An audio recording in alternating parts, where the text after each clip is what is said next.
After I recorded the last lecture and said that I was probably not going to do much on implementation and scatter a little material as I could over the last few weeks, I thought about it and decided I really couldn't do that after uh, teaching graphics so long and realizing how crucial this material is and to not because you're going to program it directly because most of this stuff is built in, but just really to understand what's going on inside of the hardware. Um, it's really I think important to do that. So what I'm going to do over this whole week is look at the various parts of the in what I call the implementation process: clipping, rasterization, and then finally some more discussion of what goes on with the display and color systems. And what I'm going to try to do is focus not on all possible ways of doing it. There's a lot more information in the textbook, but look at some of the key algorithms of two types. One, the types that are in the hardware built into the microcode of the GPU, and some of the more classic ways of looking at things. And I'll focus just on line segments and polygons. So for this lecture, it'll be about clipping, and it'll probably be a little further from what goes on in the hardware than our discussion of rasterization. But one of the reasons I like doing this is that if you look at the clipping algorithms, you'll see there's a lot of computer science in here. There's a lot of algorithms. There's a lot of cleverness in how you implement it. And some of the things you'll see is that you think an operation requires a certain amount of floating point computation, and it turns out you can often get rid of a lot of the computation, and that's how you can process these millions and millions of lines and polygons per second in a modern GPU. So for clipping, what I'll talk about in this lecture is clipping lines. There's some, even though we don't do as much with lines as we do with polygons, some of the ideas I think are really nice in it. And then in the next lecture, we'll focus on clipping and rasterization of polygons. So the first idea is with clipping is to see whether it's for which kinds of primitives is it hard and easy. If we think about a more general graphic system, one that might support text and curves and surfaces of various types, you could sort of get a hierarchy of how difficult clipping is. So if you look at curves, for example, there's a real problem here in that you really don't know. You want to get rid of the parts that are outside of the window. So here's a 2D view of clipping against a window. In 3D, we would clip against some kind of a volume. Although if you go think back to when we talked about normalization, where we converted everything to a orthogonal view by normalizing both for perspective and for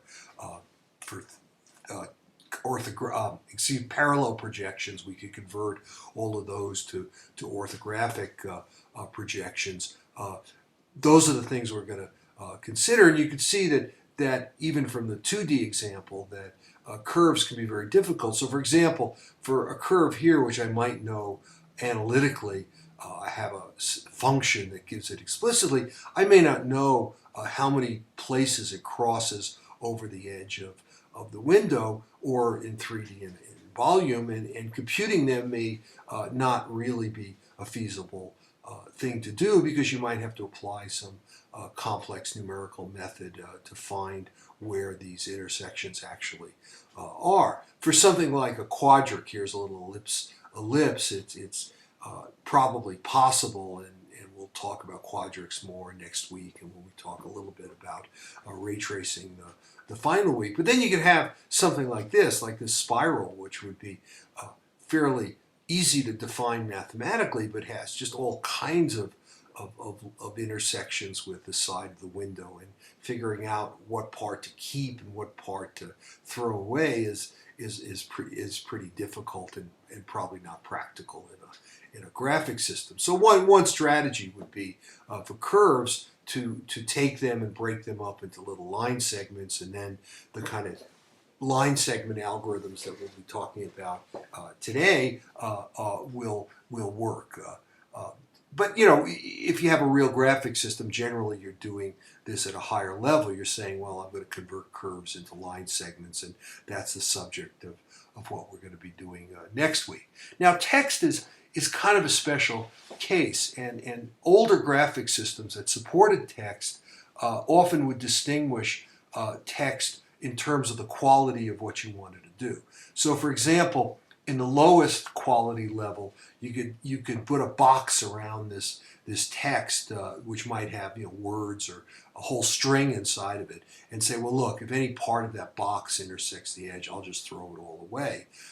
In the middle was the idea that you would do that kind of thing for individual characters. So you'd throw away the B because it partly intersected its bounding box partly intersected the side of the window. Or you could do it really accurately and go into the representation of each character, and that's what you see over here, and then just clip out part of that letter. And that used to be a distinction. Now with OpenGL and WebGL, well, we don't have text primitives, and the nice thing about WebGL is you can, because it's part of HTML5 or supported under HTML5, you can use other methods to get text in, so we don't really have to worry about text. So let's start by saying, okay, here, if you had curves, what you've done is you've broken them up into a bunch of line segments, and if you have text, well, we'll deal with that outside of WebGL. So let's look in 2D first at intersecting line segments, and the brute force approach would be to say, okay, here's a line segment. It's part of an infinite line. I can easily intersect two lines together, and if you have the representation of two, say ax, of the form something like y equals ax plus b for each, you can solve for the point of intersection between any of these sides, the extension of these. Because if you look at this window, one way of looking at it is it's four line segments.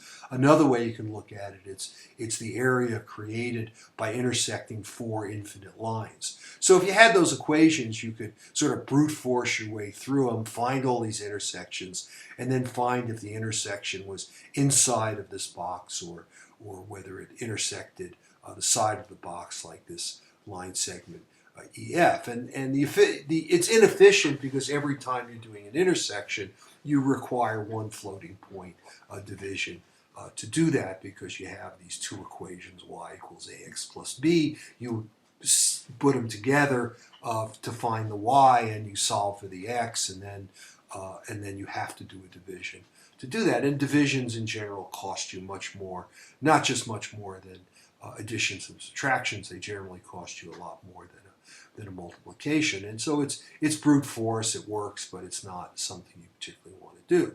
Now, you can also notice, even with the simple case of line segments, you've got these four possibilities. You can have the line segment entirely inside, one point in and one point out, and then you get these two other cases. And the point here is that here, if you know both points are inside, you know the whole line segment is inside.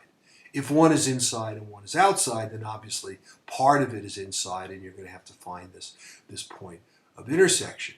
But it's not sufficient to say, well, if both points are outside, then the whole line segment is outside, because that's true for this line segment that goes through C and D, that goes from C to D, but it's not true of the one that goes from G to H, because a part of it actually lies inside of the clipping window. And mathematically, this is the hardest case to deal with in a clipping algorithm, and we'll see how we do that. So brute force is something we don't want to do. If it was just brute force, what people did, then we would just sort of stop the lecture here, but we want to do better than that. So the classic algorithm for doing this is called Cohn-Sutherland. And one interesting thing is that Sutherland is who Remember, Sutherland was the one who created the basic paradigm in the 60s of how interactive graphics would work, that you would interact with a display and that would change what was on the display, then you'd interact some more. But in order to do that, because he was building essentially the first large-scale graphic systems, he had to create a lot of the algorithms to do it. He wasn't just doing the theoretical high-end kind of stuff. He had to actually build the stuff. And so a lot of the algorithms he came up with were very, very good and are still as good as any other algorithms out there. So the Cohn-Sutherland algorithm is not only interesting in its own right, but it's historically important. So the idea here is that what we want to do is eliminate as many cases as we can that very, very quickly.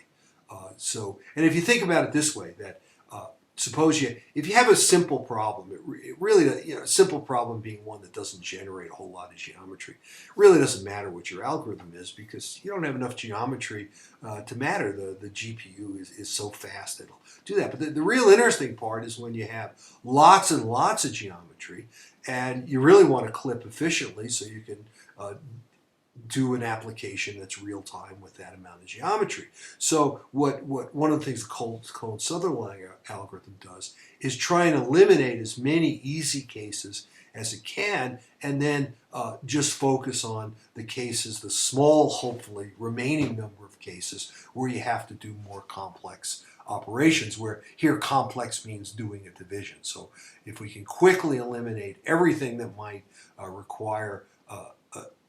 possibly require division quickly, that would be great, and then just deal with those remaining cases and find these intersections. So the idea goes sort of like this, is that what we're going to do is look at not the line segments for the window, but rather the full lines that determine the side. So you have 4 lines, and the equations are just, x equals x min on the left, x equals x max on the right, and similarly for the top and bottom of the window.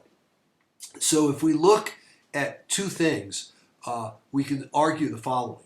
If both endpoints are inside, then we know that that line segment is inside. We don't have to do any arithmetic with it at all, and we can just send that line segment on to the rasterizer to be drawn. That's called acceptance in the literature of the clipping algorithms.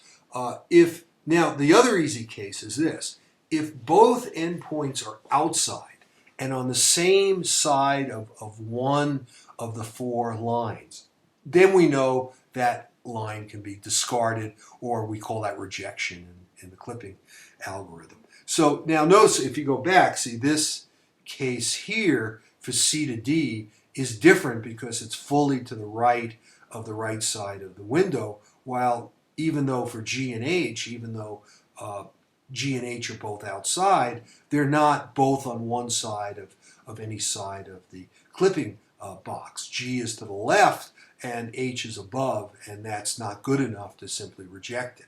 So, but what we can do is now we've dealt with all things like AB and all things like CD. So that's the first part of the Cohn-Sutherland algorithm. Now, what do we do? So this is case 1 and case 2. Case 3 is one point is inside and one point is outside. Well, for that kind of a line segment, we know we're going to have to do one intersection. The reason I say at least one is that if I look at, let's suppose Y max was over here at the top right, then I wouldn't know whether it's both above the top and to the right of the right side, and I wouldn't know which intersection to do first. So I would have to possibly do 2 intersections. I can intersect with one side and find an intersection over here, and then say, well, look, you're still above, so I have to do a second intersection. Think of that if you started with this point over here, and it was up here, you might intersect first with the right side, get this line segment, and then say, well, look, now that point is still above. So case 3 requires at least one intersection. Now the fourth case, the hard one, is you may have part inside, and then if it is inside, you may have to do 1 or 2 intersections, like in this case. In the case of this one, you got to intersect with the left side, and you have to also intersect above. Now, next part of this is, so that's just sort of an observation in which order we should do things in. But the second part of it is, how do we do this kind of thing efficiently? And what the Cohen-Sutherland algorithm said is, let's define an outcode that characterizes each of the points of intersection by whether they're above, below, to the right, or the left of the clipping window. And we'll have a bit, so we'll have a 4-bit number or a variable that where a bit is set depending on whether it's above or below, to the right or the left, where let's assume B0 is the one for the top, B1 is the one for the bottom, B2 for the right, and B3 for the left. So what that does is divide space up into 9 regions, where each region is characterized by this 4-bit outcode. So for example, all of the 3 regions above the clipping window, here's the clipping window here, everything inside is an outcode of 0, 0, 0, 0. Everything above has an outcode where the first bit is 1, and then the second and third bits are determined by whether it's to the right or the left. Likewise, in the middle, everybody has outcodes where the first 2 bits are 0, but it could be to the left, which would set B3 to 1, and it could be to the right, which would set B2 to 1, and likewise for the bottom 3 regions. Now, what do you have to do to compute these outcodes? Well, they're really simple. They just require subtractions. You just check whether the y of your vertex is bigger than y max to get the first bit. Well, how do you do that? You just do a subtraction. So that's easy to do, at least easier than carrying out divisions. Now, we now can reason for the other cases in terms of the outcodes rather than in terms of some floating point representation of the actual values of the vertices, because it turns out I can get a lot by just looking at the bit code. So for example, if both points are inside, the 2 outcodes are both 0, and I could check whether the 2 outcodes are 0 very quickly, and then I accept that line segment, okay, based on the outcodes. If I now look at, say, CD, now I say, well, how do I determine this requires an intersection calculation, because the outcode of one is 0 and the outcode of the other is not 0. And which bit is set will tell me which side I have to intersect with. So if you come back over here, you could say, well, look, if the line segment goes from somewhere in the middle with an outcode of 0 to some place where only 1 bit is set, then I know I need exactly 1 intersection. I intersect with the right. And if 1 is inside and the other outcode has the first bit 1 and the other 3 0, I'm going to intersect with the top of the window. Now the hard part, as we saw, was the one where 2 bits in the outcode are set and one of the other outcode is 0. Then it tells me, well, you're both above the window and to the right, so you can pick randomly which one you want to intersect with first. And what you do then, after you've computed the first intersection, is you go back and you say, well, what's the outcode of that new intersection that I computed? If it's non-zero, then I do another intersection. If it's 0, then I'm fine. We say that when you're on the edge, then you're inside.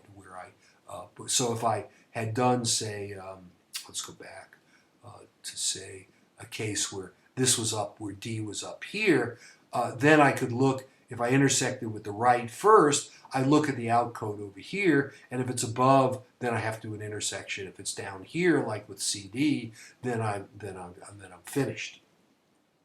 Okay, now let's look at the hard case. The hard cases are, how do you distinguish between EF, GH, and IJ, where in this case so these cases are actually 3 very different things. Notice for EF, you're fully to the right.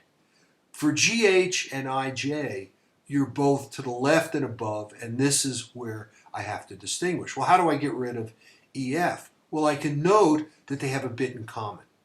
The bit that they have in common for the 2 outcodes is the one corresponding to being to the right of the window. So the test would then be to do the following: to just say, for if you do a logical AND with the two bit codes, what's going to happen if they have a bit code that is the same? Then the ANDing of the two bit codes together is going to give me something other than 0. And I say, well, if that's true, then throw away that line segment. If I get a 0 that says, well, now you have two outcodes there.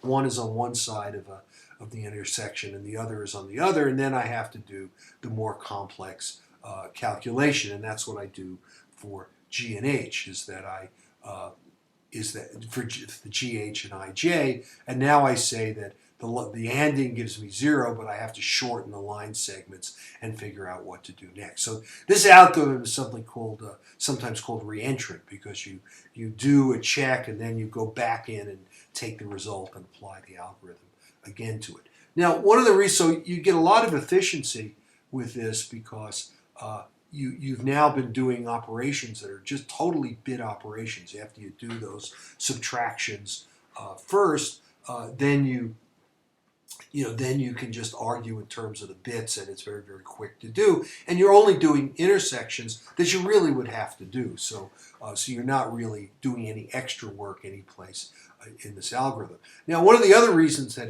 it's so efficient is this: that if you think about having an enormous database that just consists, for now, of line segments, you generally don't ever do a display that has all of those line segments. And generally, the idea is that your window is very small compared to the size of the world and having all of that geometry in it. So a very small percentage of what you have in your database is really being displayed. If that's the case, then most of the line segments, let me come back over here, most of the line segments are going to be fully on one side of the window. That, think of this giant database with lots and lots of little line segments in it. Most of them are going to be to the right, to the left, above, below, and only a few of them are going to be these kind of difficult cases like GH and IJ. So the point, or even AB. So the point is that you're going to have to do, or CD even. So the point is that you're going to have to do very few actual floating point computations, because so many of the line segments can be discarded very, very quickly just based on looking at the outcodes and doing some simple bit operations. And that's really where the efficiency of the Cohn-Sutherland algorithm comes in. Now, the negative side turns out to be this, is that because you have to re-execute the algorithm when you do the intersections, for some, as we saw for some of the cases where you, for example, have a point inside and the other point is both to the right and above, re-executing the algorithm in terms of the execution of the code can be somewhat inefficient. You don't really want to have a reentrant stuff in there. So you can look at ways to get rid of that, but there's another algorithm I talk about in the book that turns out to be a little bit better when you put it in parametric form. So if you're interested in these kind of algorithmic things, then certainly take a look at that. One of the other nice things, and this is another distinction I made with all the algorithms I chose to put in the book and talk about here, is that I wanted algorithms that you can extend to 3D. And it turns out that the Cohn-Sutherland is very easy to extend to 3D. Notice that you're actually intersecting with planes instead of intersecting with lines. I'll get to that. But the first thing to note is if you look at the cube that you're trying to clip against. Now remember, we've done the normalization, so everything reduces to clipping against the standard cube. That this cube is formed by 6 infinite planes. And we look at where they intersect, and what that leaves me is the cube. Each plane divides space in half, and I get this remaining little part. So the sides of this cube, actually the planes, divide space into 27 regions. It's sort of like, well, look at it over here. I can be in front, behind, to the right, to the left, above, and below. And that says, well, okay, use a 6-bit outcode. Do exactly what you're doing before, but add 2 more bits that have to do with whether you're above, past the maximum Z or on before the minimum Z. And so you get a figure that looks somewhat like this. So this is showing that you're less than Z min. Back here, everything is greater than Z max. So everything in front looks exactly like what we had in 2D, except for these 2 bits in the front that have a 1, 0 in front, and back here they have 0, 1, and then to the sides you're within the min and the max Z, so the first 2 bits are 0, 0. So this all works, and when you have to do an intersection, you have to do the intersection with a plane, and I'll just mention that briefly. Obviously not a too difficult problem. The real benefit of normalization really comes with when you start looking at this. If you had a general clipping region where you had a parallelepiped where the sides are parallel but they're not meeting at right angles, or if you looked at the frustum when you did perspective viewing, all of these planes are tilted, and so the intersection involves a lot of floating point operations. Now you could do that. You could say, okay, how do I do an intersection of a line segment with a plane? Well, you can sort of look at it here, and you can do this computation and say, okay, well, you can look at the standard form for the line segment going between P1 and P2. Look at it as a parametric form. So you have the standard parametric form that it's 1 minus alpha P1 plus alpha P2, and for every alpha I'm along this line segment. For alpha between 0 and 1, I go between P1 and P2. And then I can do the intersection with the plane, and the plane can be specified by looking at the dot product of the normal and to this plane. If you solve all those equations, we've done this before, you get a fairly simple equation for the value of alpha where it intersects, and now you have this, for that alpha you can now compute the x, y, z where it intersects. But if you look at this expression, there's a bunch of floating point multiplications in here, right? Because this is a dot product, so you have 3 multiplications up here and 3 multiplications down there, and we really don't like that. However, if you had done your normalization first, and here's where it really comes back in, and we weren't able to really show that well before, was if I had, so this example